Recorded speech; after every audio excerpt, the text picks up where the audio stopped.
don't intentionally cause destruction, and don't Mhm. through your willful ignorance allow destruction to continue.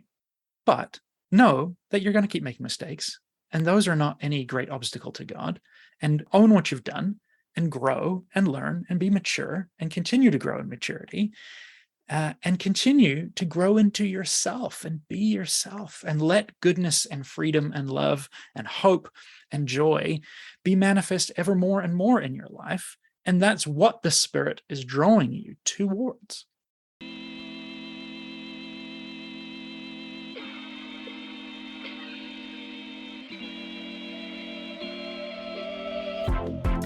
Hey friends, welcome back to the podcast with me, Jonathan Puddle. This is episode 131. This time we're doing another fun switch around where my friend Anthony is the host and I am the guest. And we're going to talk about why that is. And we're going to talk all about why men's devotionals are so bad. And actually this is one of my favorite conversations ever I've had here on the podcast. We talk about such a whole range of things, from overworking ourselves to expressing emotions as men, the images of masculine violence that we grew up with, how the church and purity culture began to do bad things, further bad things to our masculinity. And then we talk about sin, original sin, whether sin separates us from God, how we handle the mistakes that we make in life, while trying to live into Christ in abundance and joy. And honestly, I commend this to you. We get, kind of in the weeds of masculinity for about the first half, and then we get into some really, really fun theological places in the second half. It's probably important to point out that we recorded this back in the summer, not long after I had spoken with Holly Oxhandler, who was the most recent interview here on the show, talking about limits and the things we need to put into our life to maintain an awareness of the divine within us. When I talk about having cut out coffee and alcohol, that was in that space that I was at in the summer. Yeah, and I can thankfully report now that a few months later, I'm in a much better place. I'm sure you can hear that in my tone of voice. Once we get into this, you're going to be like, oh wow, Jonathan sounds really bleak and dead. And yeah, I was in a hard space. So we get honest about that. And I'm happy to report I'm in a much better space today. Thank you, Anthony, for making this happen. Let's get into it. Once again, I'm welcoming a alternate host to the show. I'm going to be the guest, and my good friend Anthony is going to interview me, just like we did a couple of years ago for You Are Enough. If you haven't listened to that interview, it's a really special conversation. Anthony and I go way, way back, and we hadn't seen each other in a few years. And we ended up, he's an amazing speaker, and he was speaking at an event in my city. And I went to go and listen to him. And then he had just a few minutes available afterwards. So we ended up in a cemetery in the rain. Catching up. And honestly, some of that conversation propelled me to write You Are Enough. And then Anthony came on and interviewed me about that, and we had a really kind of sacred time 2 years ago now. So yeah. So this my new book, I was not going to do a dedicated episode for, but Anthony's been reading it and loving it, and said he thinks we should. So it's Anthony's fault that we're doing this. He said, Jonathan, we should do a conversation around men's devotionals and how they don't have to suck like they do normally. They're terrible, but they don't strictly have to be. So we were just catching up before we started recording, and we're kind of chatting about where we're at with our mental health. And Anthony said, hey, let's get this on air. Yeah, hey, it's great to be here. And Jonathan, the reason I said we got to get this on air is because I asked you, how are you doing? And instead of giving the response that everyone gives, which is, I'm good, I'm fine, I'm busy, that badge of honor of being busy, instead of any of those responses, you took a deep breath and you said that you're not in a great space right now. And I shared how I haven't been in a good place for the last year or two. I have good days and good afternoons, but I've been dealing with depression and anxiety that I've never known before. And hearing you open up and share that, it's just, I think it's so refreshing to be able to talk about the stuff that we're going through. So that's one of the things I appreciate about you. Well, mutual, man. I appreciate that. It's fascinating. My mother just arrived for a visit for a few months, and we haven't seen her in 4 years because she's in New Whoa. Zealand and COVID border, lockdown, all that kind of thing. And yesterday I was in a panicky, anxious state, and my mom is sort of like, "How can I help?" And I'm just sort of laughing because I'm kind of like, well, this is the question that Maya has been asking me for half of our marriage, and I always struggle to frame an answer, and we're still working through that. But mom was telling me how her father used to have these panic attacks all the time, and would Whoa. so often essentially oversubscribe himself, and he had such a heart to care for people and to provide, and in all the ways, the accounting day job that he did and all the pastoral work that he did, he would often end up just completely overwhelmed, and then would try to go Mm, out for a date with my grandmother, and would end up sitting in the gutter, kind of shaking and just trying to keep himself together. And I'm like, that's me to a T. whoa. And I didn't know that about my grandfather until yesterday. And see, my father has had a long struggle with depression, and I was aware of that. And that has shaped a lot of actually my teenage years, because my father kind of checked out for a chunk of my young man years, because he was just trying to keep himself above water.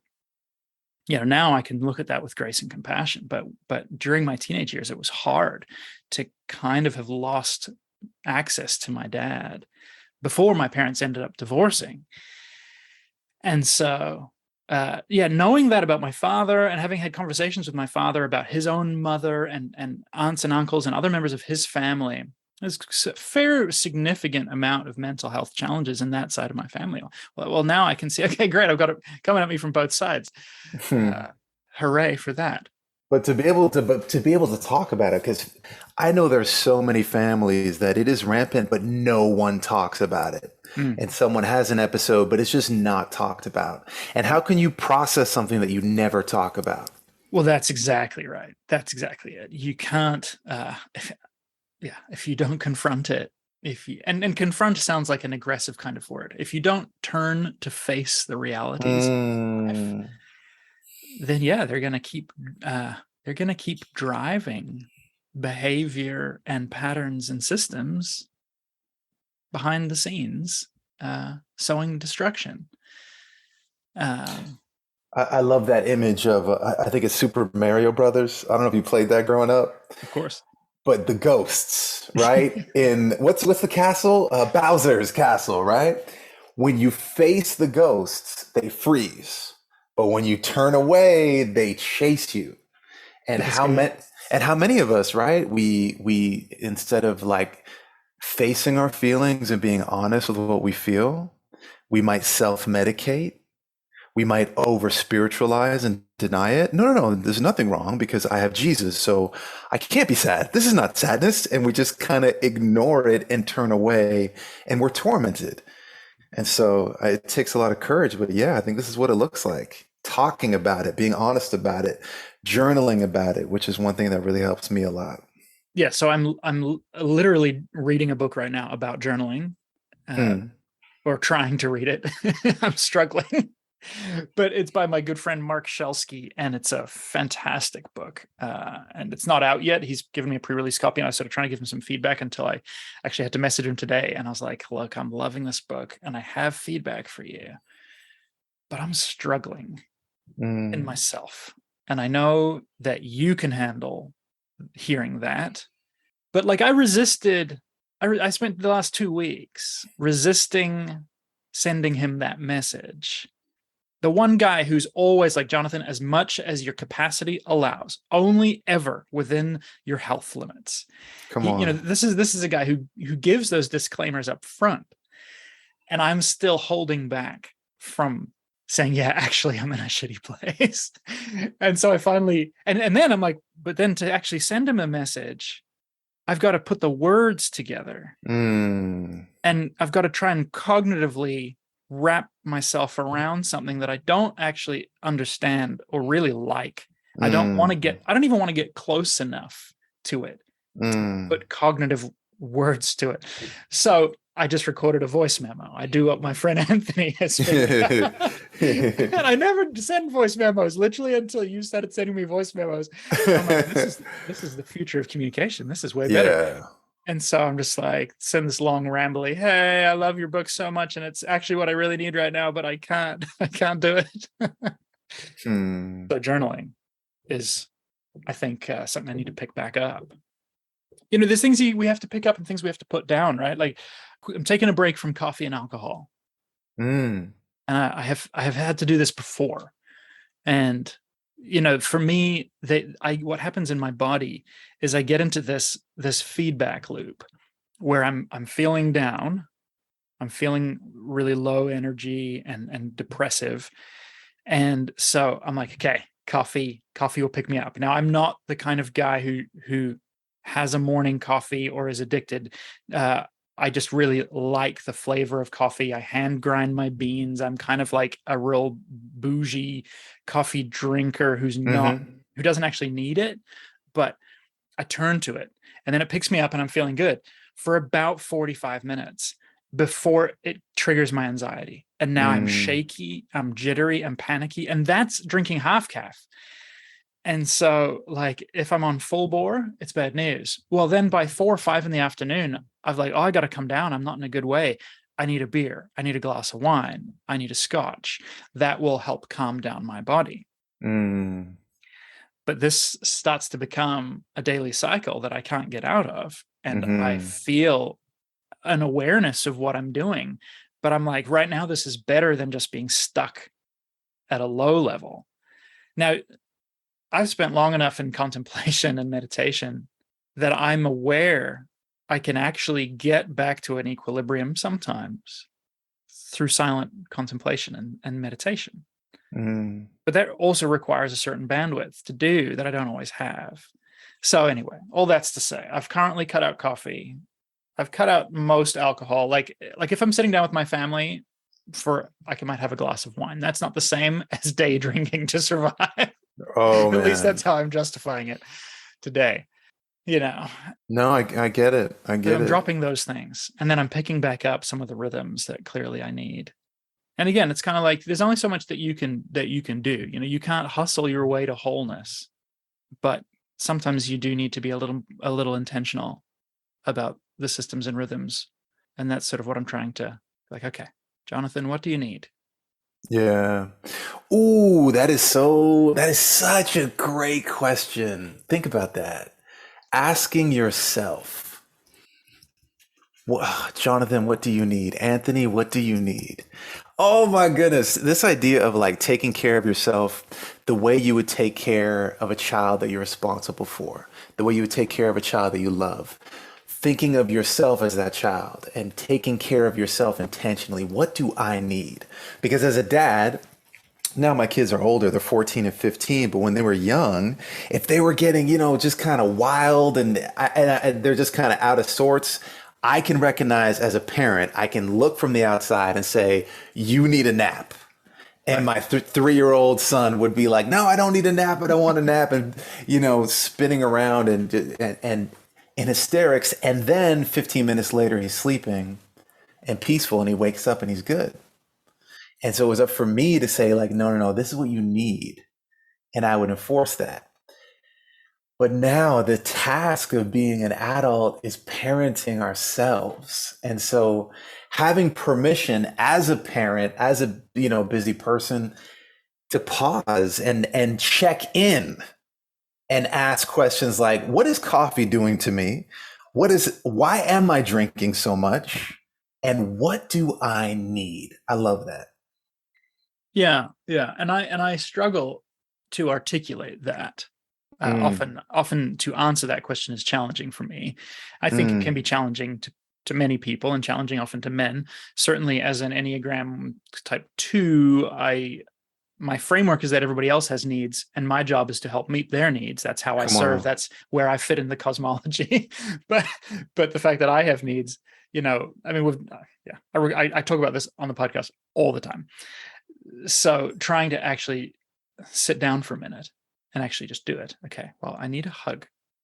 I need, and if there's nobody around right now, then I need to rub my arms, and I need to maybe pull down the blanket, pull down the blinds, and I can still hear the children in the house, and I know they're safe, and I know my mother's watching them, but I can still hear them. So actually, what I need is to go and get my headphones, put my Mm. headphones in, so that I don't hear them, and then I need to put on some very chill Brian Eno, so that I can just be okay, and then I can go through my breathing exercises, and then I can I can grab a copy of You Are Enough and actually walk myself back through my own stuff, right? Like I don't know, I have this weird relationship with that book where every week people send me their stories about how it's changed their life and how they've found a safety with God that they've never known.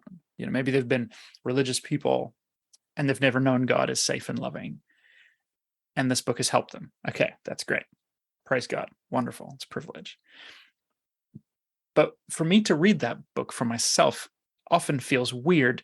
Like, do you listen as a musician to your own music sometimes? Like I do as a DJ listen to my own recordings, but I have this kind of a weird relationship with it. But then it's doubly weird because I wrote this book out of my own journey. So I shouldn't have a weird relationship with it. If anything, it should be like reading my own journal. But there's an aspect of writing that is a craft and is slightly performative. So anyway, I have I have a weird relationship with that book, and I struggle to pick it up and read it for me, which is exactly what I need. So sometimes I just listen to the meditations, and I listen to myself walk myself through the meditations, and that's fine because that doesn't feel like content. That just feels like meditation. Oh, that makes so much sense, though, of course. But the fact that you wrote a book out of a place of this is the healing that I needed, and this is the healing that worked for me. This is how I came to know God as safe and loving, and then giving that to the world. I mean, that's just so beautiful, which is actually the perfect segue into when I heard you were going to write a second book. So, You Are Enough had a profound impact on me, both that day in the cemetery. I was in tears as those words, "You are enough," whew, were spoken over me. And you walked me through seeing myself as a child. That's the first time I'd ever experienced that. And thinking of myself and parenting myself and what does the 4-year-old Anthony need to hear? As you walked me through that, I was in tears, and it's changed my life. And so when I heard you were going to write another book, I was like, oh my goodness, I cannot wait to see the journey that this book takes me on.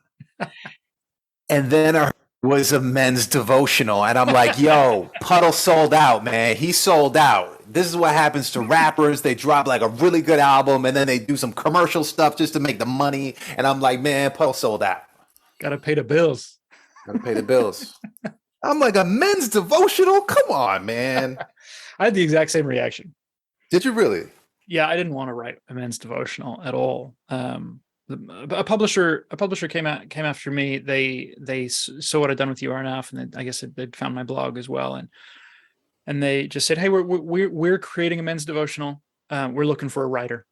We've already scoped it out. At least they hadn't scoped out the content. They had just basically scoped out the concept and the length and just a few parameters. But they were looking for someone to come and do all the writing." Mm-hmm. And I was kind of like, yeah, no, hard pass. That does not interest me. Because why? Because men's, like you already said, men's devotionals are awful. I used to run a Christian bookstore. I knew you then. Devotionals and journals were the bread and butter of the bookstore, but specifically to women. Men's devotionals are typically about golf or guns and have army camo covers and are just full of trite garbage. Yeah. Often they're like actually quite shaming, and they're kind Hmm. of like I don't know if you remember Mark Driscoll back in the Oh. day, and he was so savage, Oh man, in man. his church.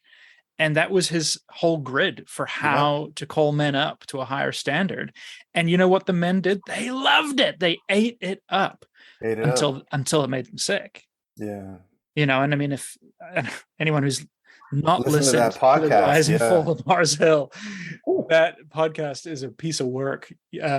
Man. Anyway, so yeah, men's devotionals are terrible, and to be honest, like men's ministry is terrible, right? Like the Hmm. who wants to go to breakfast at 6 a.m. with a bunch of guys? Not me.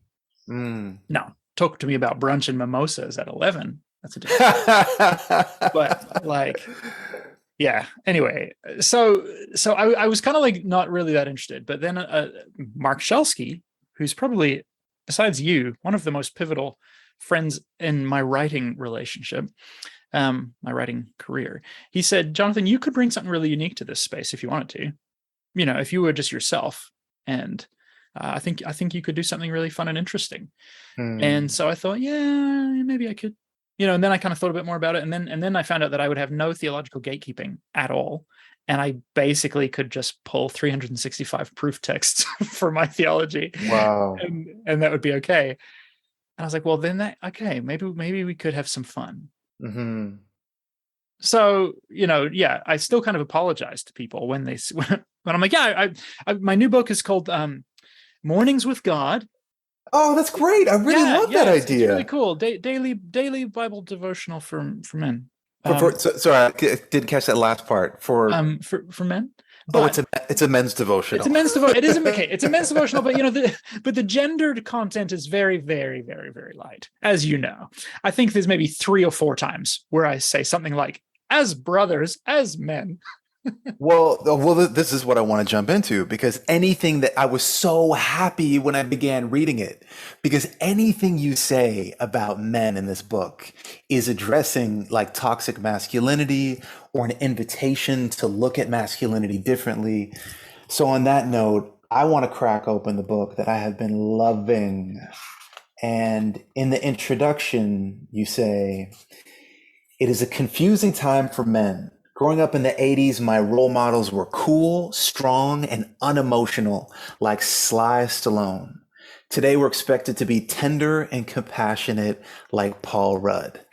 That's not an easy pivot for anyone. Dude, I have to ask you because that's exactly what it's been in my lifetime. I remember growing up, Sly Stallone and Rambo, and he's just like this, just being strong and not into no emotion other than anger. And then this shift that's happened to this compassionate person. How did you come up with that specific comparison, Sly Stallone to Paul Rudd? I love introductions for books. I find them really satisfying and fun to write. I know hardly anyone reads them, but I just find them really great fun to sort of try to situate my reader if they're even going to read it. But I think I wrote that on the airplane, and I was thinking about my childhood and thinking about my male role models. And I always had a conflicting relationship with masculinity from a young age. Like I was not sporty or particularly athletic, and I grew up in New Zealand, which was sports crazy. And furthermore, I have big emotions and always have. And men are expected to be stoic and cool and calm. And again, like you said, anger is really the only permitted male emotion for a lot of our upbringing. Mm-hmm. And I think like, yeah, what do you think about when you think of Sly Stallone, right? Like he's angry, he's violent, Rambo, Cliffhanger, uh, Rocky. I thought he was really a picture, I think, of this kind of masculinity. Mm-hmm. Um, More so than even like Arnold, who I preferred as an actor, but Arnold got really goofy in a Mm-hmm. way that I think I actually found very freeing as a child to see a man be silly, to see a man pretend to be a woman and pretend to be pregnant. Like Mm-hmm. those are ridiculous movies, but they actually spoke to me in a way that Sly Stallone has never spoken to me. Uh, Wow. well, anyway, I just was like, so where are we at today? And then all of a sudden I was like, well, Paul Rudd was just like, it was a year or two ago that he was like sexiest man alive. Yeah. And I'm like, that is insane. Yeah. That is wild. Yeah. That pivot from that kind of machismo to kindness, to Paul Mm. Rudd, who throws this big event every year in his hometown and like gives all the money to kids in hospitals and walks through the hospitals and meets kids and is like by all reports that I have heard, Paul Rudd is a genuinely delightful human being. Yeah. Yeah. And he I love his pranks on Conan. Right.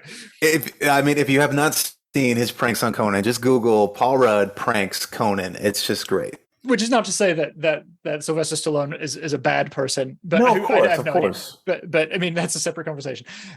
Either way, nobody told me how to get from A to B on that pivot.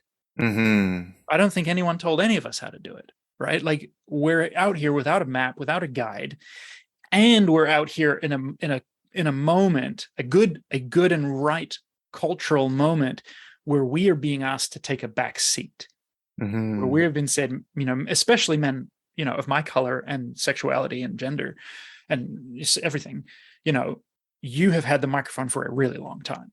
Mm-hmm. You have set the direction of discourse for centuries, for millennia. Mm-hmm. It is time to listen to men and women of color and of different identities and all Mm-hmm. the different intersections. Yeah. And so not only are white men and all men, but not only are we confused about how to be healthy men, we're also being invited to shut up and listen, Mm-hmm. which is not something many of us are familiar with. And so then, tragically, we see men acting out and lashing out, right? Mm-hmm. Every single school shooting is a young white male. Man. And so these guys are really stuck Mm-hmm. and clearly really suffering, Mm-hmm. and are then being told, it's not your turn to talk about your suffering because we need to shine a light on the suffering that's not been talked about for a long time. And I'm 100% behind that. Yeah. That Yeah. needs to happen. That is right and Mm-hmm. good. And I don't know, man. Like I feel for these guys. I feel for men. I have compassion and empathy for men, but I also, I don't know. It's complex. I don't want to go out there and help men. I feel like men are the Mm-hmm. worst. I want nothing to do with it. I like women. I like children. Like men are. I've always felt frustrated by men. So I think it was yeah. Again, I feel like it was a weird thing for me to write this book, and yet I was basically like, okay, I'm just going to be me. I'm going to serve it up.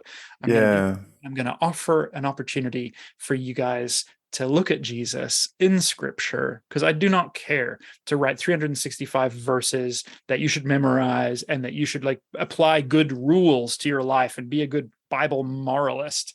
I'm like, look, that's not the reason I follow Jesus.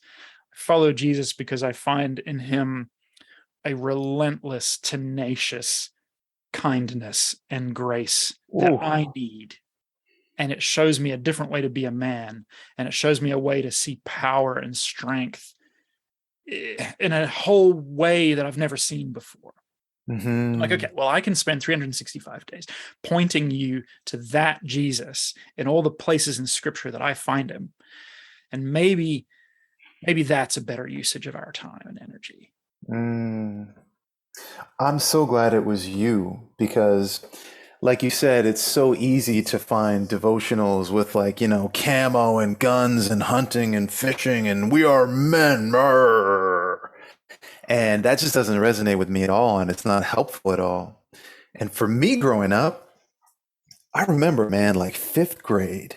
I remember like you're 10 years old and it's about sports, it's about athletics, it's about confidence, it's about being tough, not letting anyone disrespect you.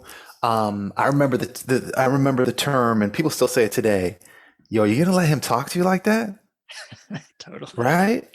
Or what about this? I remember this in, oh, I don't even want to say it, but I remember this, man, in like high school and stuff like that. Like, yo, watch your girl.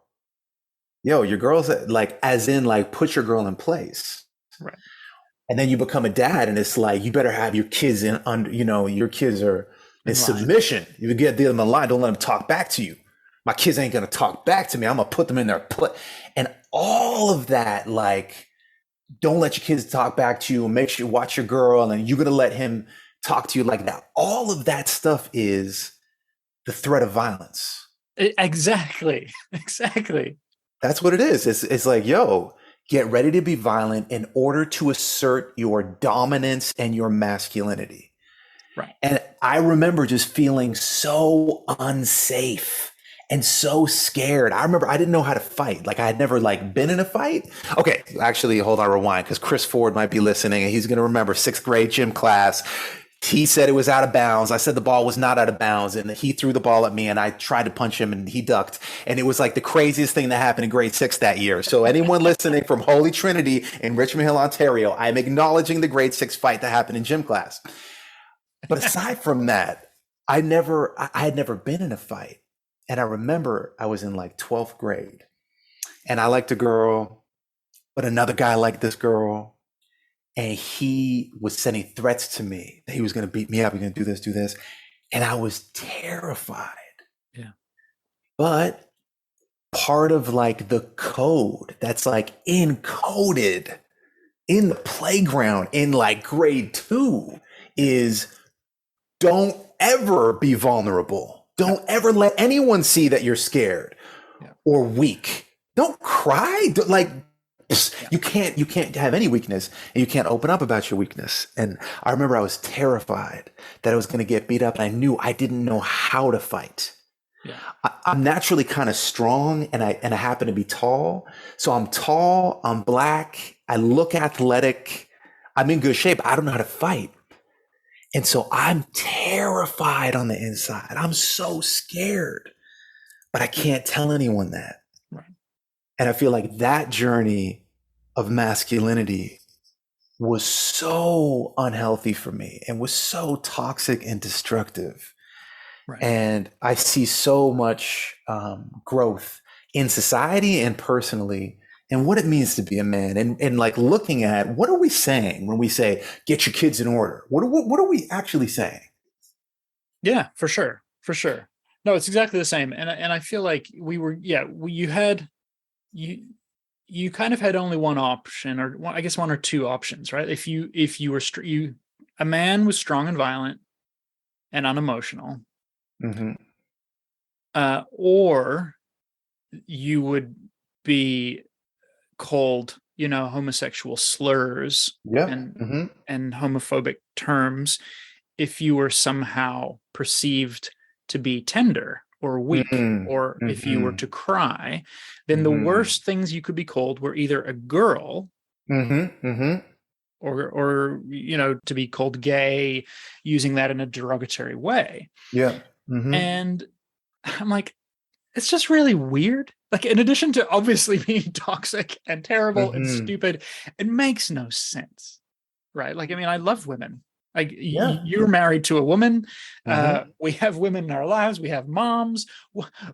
Why would, obviously, it's like, it comes back to, I think, was it Madonna, right? There's somebody has lyrics in their song where it's less like, it's a woman can wear man's clothes, but a man will not wear women's clothes because they feel that that's somehow revolting or less than. Because why? Because do we think that women are less than? There's layers to that, but it's just like, this is so absurd. This is so absurd. And yeah, so we end up in this space today where everybody is being given hopefully more permission to find more ways of occupying space and of identifying their body. But we're now trying to raise children in a more open and healing and helpful way, but while still trying to figure out our shit along the way, right? Like that, unless you've spent time with a good therapist and and a good child psychologist Mm-hmm. and a good spiritual director, and all of these things, and maybe sexual health, and like all these layers. It's like, how do we even have a grid for how to be men, how to be ourselves, how to Mm-hmm. foster it? My son, my son's 13, and he's hanging out with all kinds of cool people, and he's got great friends, and guys and girls. And I didn't have any female friends, partly because I was scared of being called insults if I spent too much time with girls, which again is weird that guys would even do that. And B, then purity culture kind of swept in for me in the years that I was in church. And it was basically like, oh yeah, you can't have a female friendship because it will end in sex, and that would be the worst case outcome. Mm-hmm.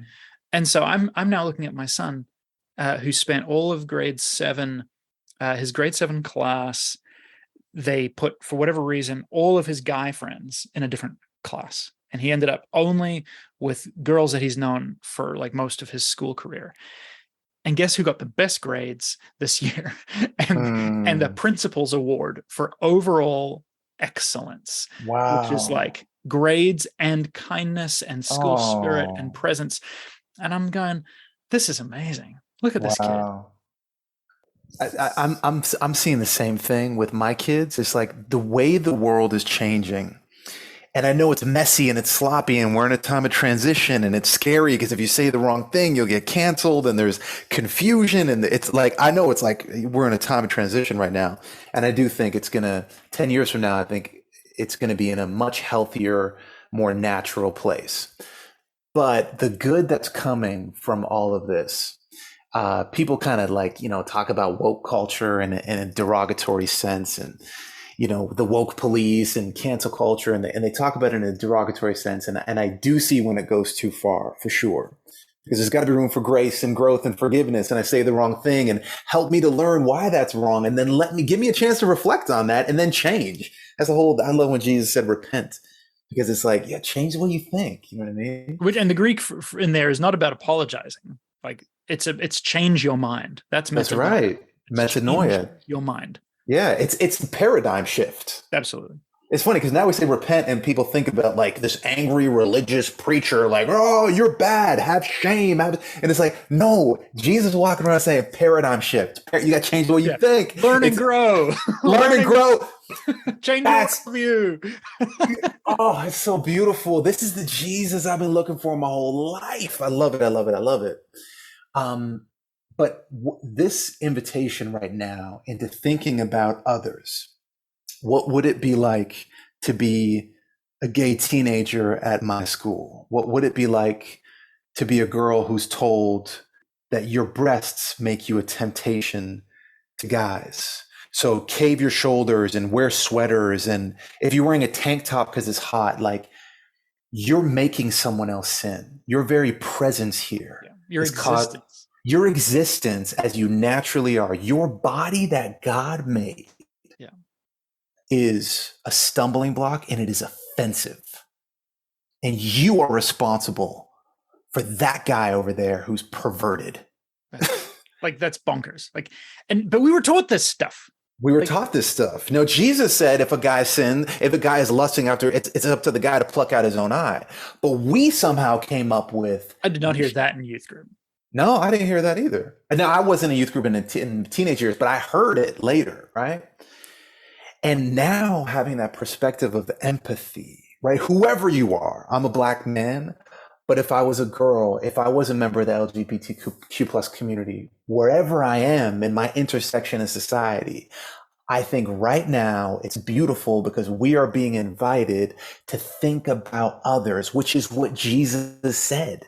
He said, treat other people the way you would want to be treated. Put yourself in that person's shoes. What would it be like to be them? And how can we make a world that is safe for everyone? That's the task of our generation. I see it happening. I see growth. And in many ways, I'm very encouraged. Yeah, me too. I agree immensely. I'm a hopeful, optimistic person. And honestly, I have been sliding towards cynicism lately. And I was at church on Sunday, and my friend, our pastor, just said, I think God's offering to restore some things to people. Is there something that you need? What I felt the Spirit say was like, I'm offering you hope back. Oh. And I was like, oh man, I need that. Mm. So when I'm hopeful, I feel like what we're seeing in the violent outlashing of kind of really fundamentalist conservatism, and other labels that might be applied, but this kind of nasty white male thing that's really, I think it's like the last gasp. And I hope it's the last gasp, right? Like I feel like it's probably still going to get messier before it gets better on the whole, at least on a mile high view. There's going to get more rage and chaos still. I don't think we've plumbed the depths of that, unfortunately. But we're already seeing such incredible signs in our youth, in our children, filtering slowly into our churches, very slowly. But oh, wait, hold on. This is news to me. Is it filtering into the church? Oh, this is great news. I didn't know. I know a handful of churches. Good. That are using the same kind of language. Good. You know what? I shouldn't have done that, man. No. Honestly, okay, well, if you want to repent for yourself, fine. But but it's real. It's so real. I can show you my calendar right now is full. Every day I'm having calls with people who are saying, I'm done. But I do want to hold on to Jesus somehow. And I don't know how. And how have you done it? How did it work for you?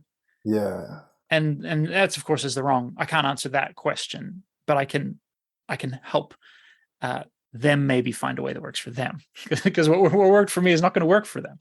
But this is the part of the thing, coming back to our children. Like, get your children in line, right? Is like, I remember years back realizing one day I'm going to stand before the Creator and my children are going to stand here beside me, and I don't get to lord anything over them.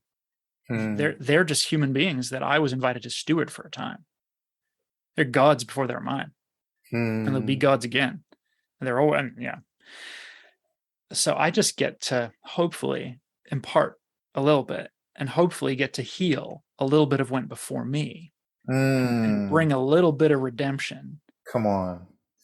And it, rather than sowing more pain and discord, actually healing some of the breach, handing them more than I was handed.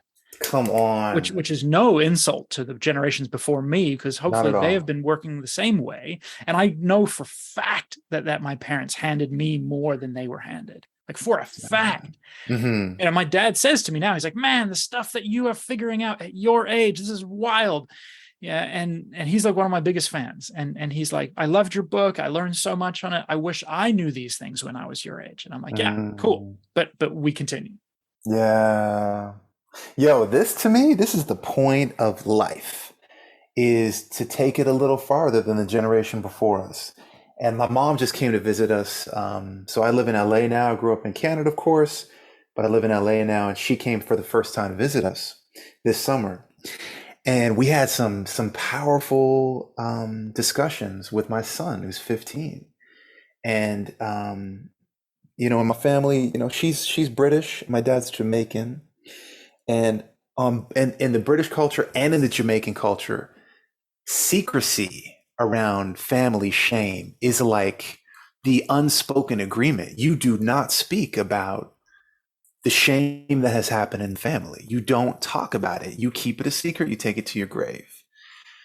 But that's not healthy, and it's not good. And we have studies that show that kids who grow up hearing about the ups and downs of their family line, they have more resilience. And when hard times come, and they will come, they'll know, well, I know my family's gone through stuff. I know we've gone through stuff and we've survived, so I can go through this. Whereas kids that only think like everything's shiny, I never saw my parents arguing, and I thought, relationships are supposed to be, and now I'm arguing with the person that I thought was my soulmate. Maybe we're not meant to be together, or all this stuff. When you see the reality and you see the brokenness and you see the pain, and parents are honest about their mistakes and what they did wrong. That's what happened with when my mom was here, and we had some real heartfelt conversations. And she apologized for stuff, and I told her kind of what you just said about like no shame on the generation before. My mom grew up in a very abusive home, and what she went through was hell as a kid. Yeah. And she never hit me. She never did. She did better than her parents, who probably did better than their parents. Right. Right. And now I've taken all the good that she's given me and I'm giving it to my kids. And so all the good stuff that she did for me, I'm continuing that. And then the stuff that she regrets, I've learned from, and I'm trying not to pass that on. And I think that is like the point of existence. Yeah. And you know what that requires? Courage, Mm, faithfulness, tenacity, yeah. discernment, Mm-hmm. wisdom, Wisdom. Yeah. talking. Yeah. Strategies. Those are things that I think we can say are can be, are allowed to be masculine values, and Yeah. not to the exclusion of saying that they're only masculine values, that they're not Mm-hmm. also feminine or non-binary values. No, Mm-hmm. we're not saying that, but we can grab hold of those things and say, okay, strength gets to look like this. Yeah. Courage gets to look like this. Yeah. Yeah. I Yeah. remember the episode. I grew up on Fresh Prince, and there's Mm. a few episodes that struck me, and I'm sure did to many. One where Will is wrestling with his dad, and why he wasn't good enough Oh. for his dad, and he breaks down, and Uncle Phil holds him. Oh. Man, that wrecked me. But the one that comes to mind is when he goes back home to Philly and meets up with the bully on the basketball Mm. court, and Will's there to kind of like right the wrong, and he's planning to, I think, challenge this guy. But Mm. this guy's moved on, and he's got a bunch of young kids that he's mentoring, and Will's kind of shouting at him, and he's saying, well, what about your reputation? And he's like, well, this is my reputation now. Oh, come on, man. And I Come on. remember like watching that 13, 14, younger maybe years old, and just being like, ooh, that is a kind of strength. That is a kind of Mm. courage. Yeah. I love that. I love that. And that's why I love these conversations that are happening.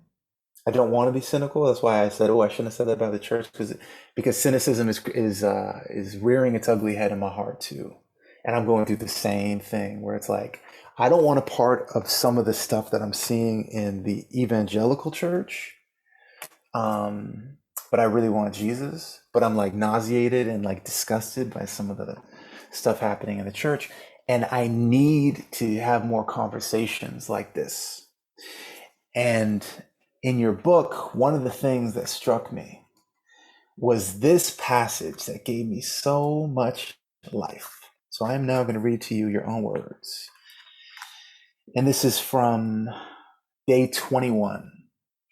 Created good, still good.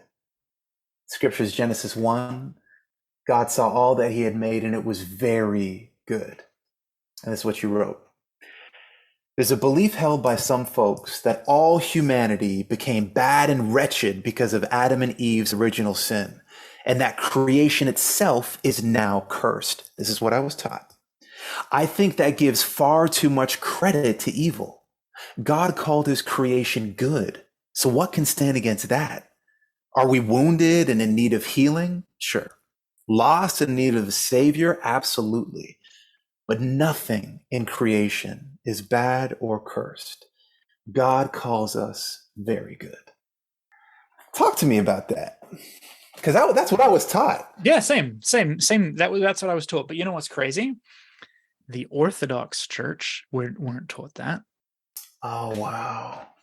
As I started digging into some of the church fathers, I was like, there's whole streams within the church that never bought in to this idea of original sin as a curse that gets passed down simply by the fact that you're born of women, and you are trapped.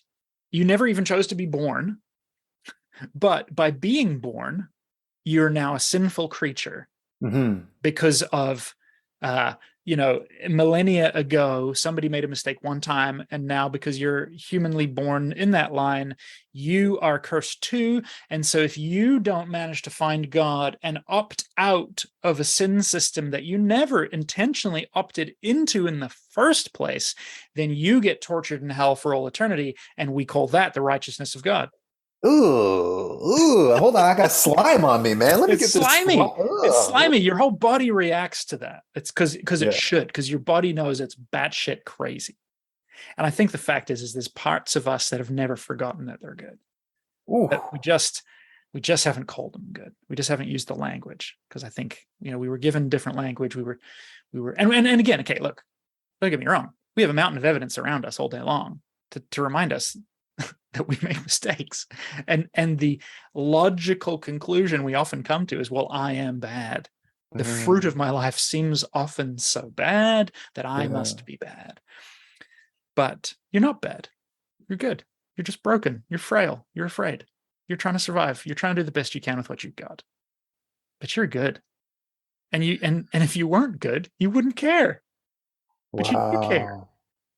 And even the fact that you get angry, right? Like we get pissed off at any number of things.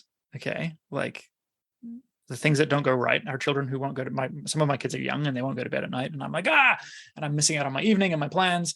Okay. So anger is the emotion we feel when our plans are violated, or something gets blocked, or someone that we care about gets hurt or violated. Okay. Well, that reveals that we care about things, reveals that we have plans. That reveals, the very fact that we get angry reveals that we are fundamentally hope-filled creatures. Expect good things to happen. Oh, give me a second, man. Oh, man, that's so good. I need to listen back to that, man. That is so good. I've been seeing the error and the arrogance of this idea of the church being the only source of purity and goodness, and everything outside of like Christianity is evil. Yeah. And I like just looking at history, this was taught, right? This is how they, this is, colonialism and all that stuff, conquering the world, and every other country, there's savages until we bring them Christianity, right? That's right. And there's no goodness. You know what I mean? So it's not nothing of value to be discovered out there. Nothing of value except what we bring, right? So, and when Paul, I guess it's Acts 17, and he's wandering around, and was it? I can't remember where he was. Maybe it's when he's talking about the unknown God. Yeah, he's in Athens, and I was just there, and I stood in the exact spot where the exact spot, but I stood on Mars Hill, the Areopagus. Oh my goodness! Where Paul has said, "You Greeks have a temple to an unknown God." Wow. Well, I will tell you about him. I will tell you about it. I'll tell you about them. Yeah. Gender term doesn't matter. And he said, as some of your own poets have said, some of your poets have gotten it right. That's it. Right. So many people look at it as like everything is bad, everything is evil. You know what I mean? Like yoga is evil. You know what I'm saying? It's like, how is stretching your body and breathing evil? Come on. Are you telling me that in all of the beautiful cultures in the world, you're telling me none of it was inspired by God, except when Christianity came? That is a load of junk. Yeah, and it's genuinely junk. it's so bogus. If that's where you've come from, don't hear us insult you, because I understand we only know what we know. Mm-hmm. I had a very fragile faith because I believed in a very fragile God. Ooh. Ooh. But the bigger my God is, God, man, I don't even, and it's the irony is that I could say, you might say, well, the bigger my God has got, the bigger my faith has got. Sure, my faith has gotten bigger, but also I'm just trusting God to catch every last one of us. And if Scripture says that in Colossians that Christ holds all of creation together. that the very atoms and metaphysical building blocks of the universe are actually sustained actively, moment by moment, by Christ. And there is nowhere that you can go and nothing that you can do that you can't find Christ somehow active within.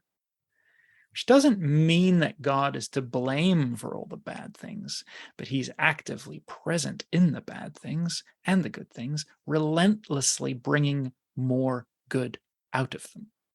And if we can build a faith on that kind of God, who is present in all things, holding all things together, catching us when we fall, well, that is quite robust, I dare say. And we can participate in yoga, and we can go to Burning Man, and we can do all these things that we maybe felt drawn to do because our body knew there was some goodness in it. Come on. That, our leaders didn't understand. Our parents and our bosses and whomever didn't understand and told us that it would be bad for us. Well, they mostly, I think, were looking out for our best interests. Some, of course, were toxic. Some, of course, were manipulative and abusive. But most were just doing what they could with what they knew. But we know more. And so we can do more. God is, what is it? The earth is the Lord's and everything in it. That's what, there's a few verses that are kind of like the bedrock of my faith. And what's funny is I don't even know if I actually covered them all in this book. But my grandparents had Romans 8:38-39 printed on a plaque in their bathroom growing up. And I'm like a 3 times a day pooper. So 3 times a day, I would sit there and read this verse. For I am convinced that nothing in all creation can separate us from the love of God that is in Christ Jesus. There it is. Day 86. Well done. Day 86. Yeah, it's right there. I couldn't remember where it was. Wait, can I share what you said about it? And then I want to hear what you were. It's funny because I had this marked and I wanted to talk to you about it. So I can't believe you just brought it up. So you go on to say in day 86, growing up, I was taught that sin separates us from God. The Apostle Paul would disagree. What then do we say of sin? I believe it blinds us to the closeness of God's presence.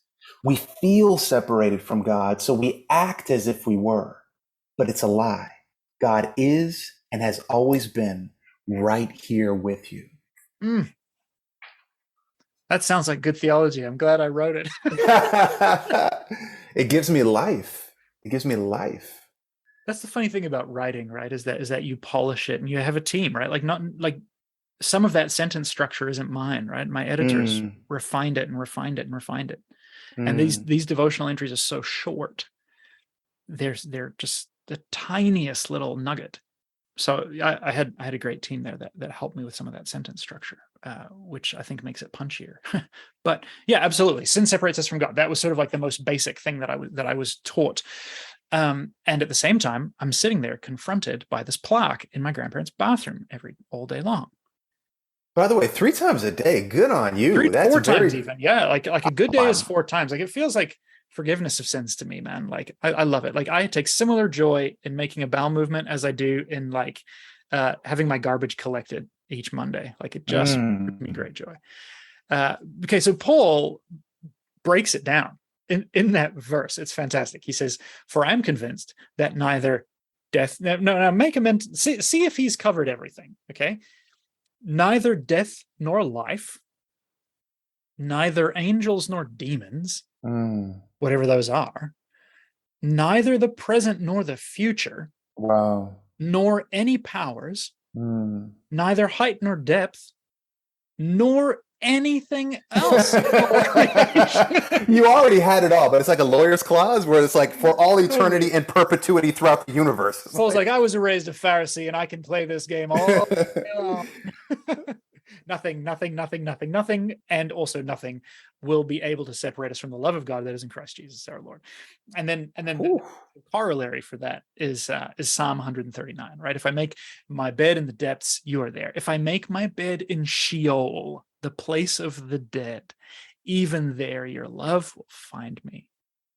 So sin cannot separate us from God, actually, in any genuinely, objectively, real sense.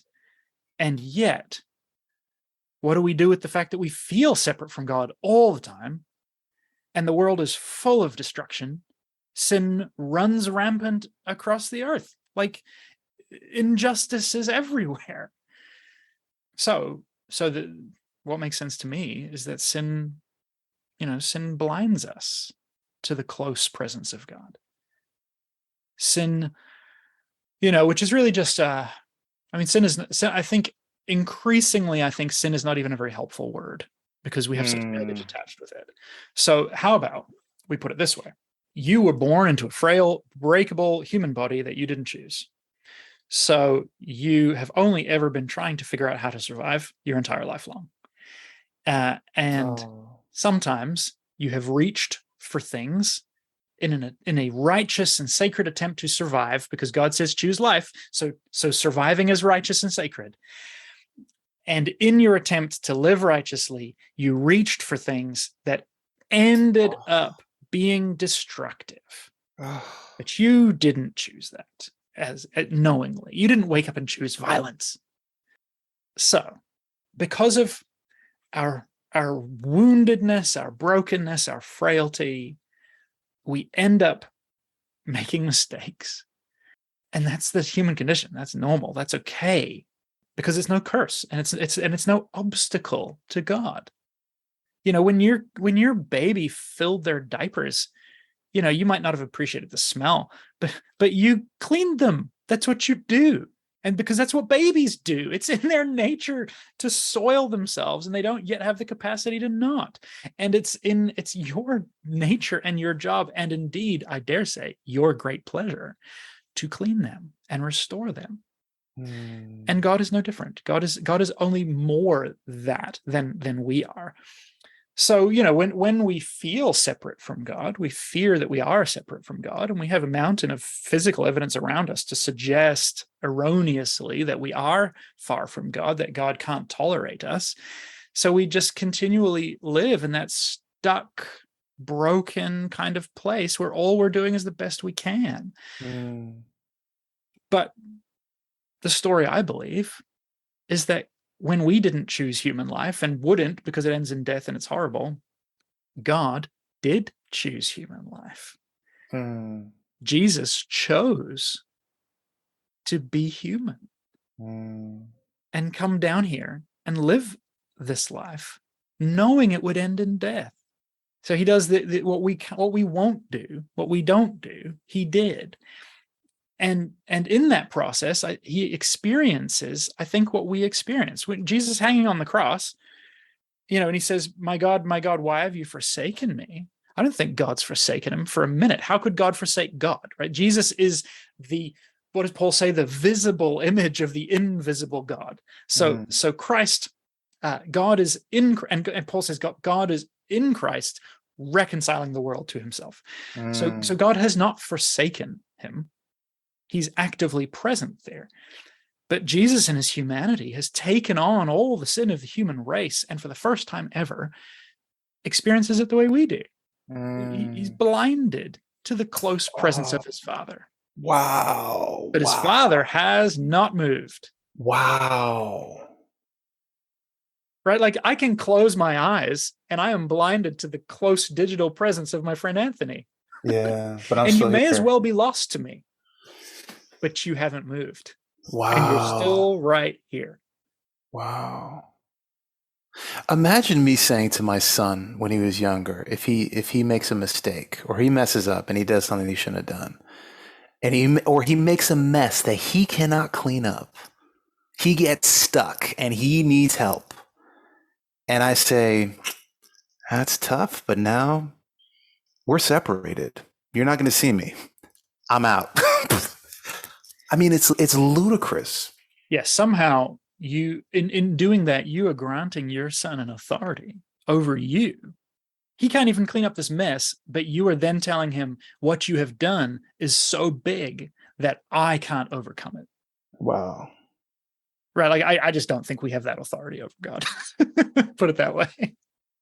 So then, what do we say about sin? Is it okay then for us to just like go crazy and just sin all we want and lie and cheat and steal and hurt people? What do you say to that? So what's the fruit of those things in your life?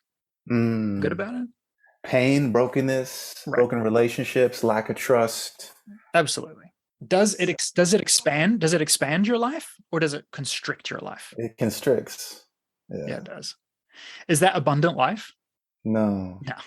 No, that is a shadow of life, right? Yeah. So, uh, so I think the thing that's helpful is that we have this wacky conception of freedom, that we when we hear freedom, we just hear like open-ended outcomes, right? I am Right, right. free to go and kill and murder and rape and do anything I want. And I think, again, this is the fear that we were often raised with, that, we were given legalistic rules by our leaders and parents and elders and whomever, because they didn't want us to use our freedom poorly. And Paul says in Galatians, it was for freedom that you were set free.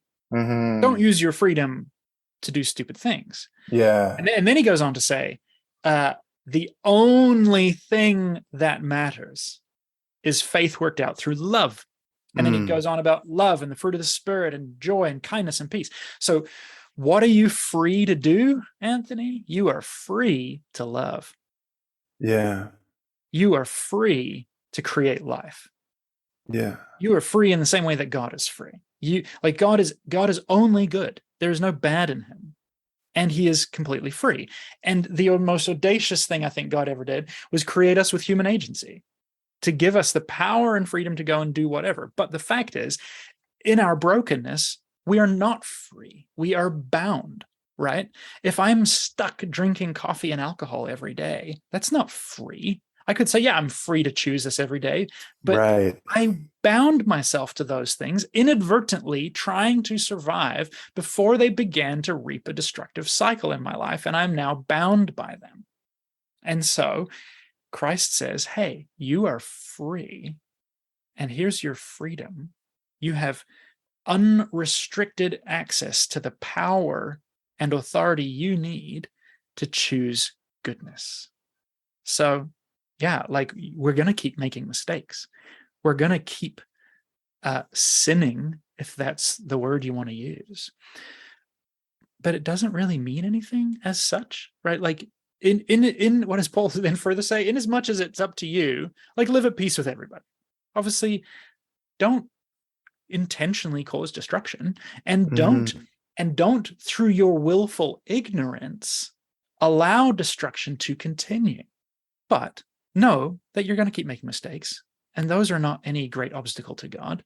And own what you've done, and grow and learn and be mature and continue to grow in maturity, and continue to grow into yourself and be yourself, and let goodness and freedom and love and hope and joy be manifest ever more and more in your life. And that's what the Spirit is drawing you towards.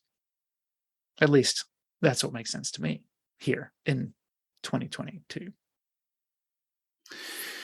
And that, Jonathan Puddle, is a great podcast right there, man. Hey, listen, I'm everyone, just so you know, I had to talk Jonathan into doing this. He did not want to make an episode about this book, and I contacted him, and I'm like, we got to talk. It's true. And I'm so glad you agreed to it. I'm glad you pushed me. Thank you. You're a good man. You are too.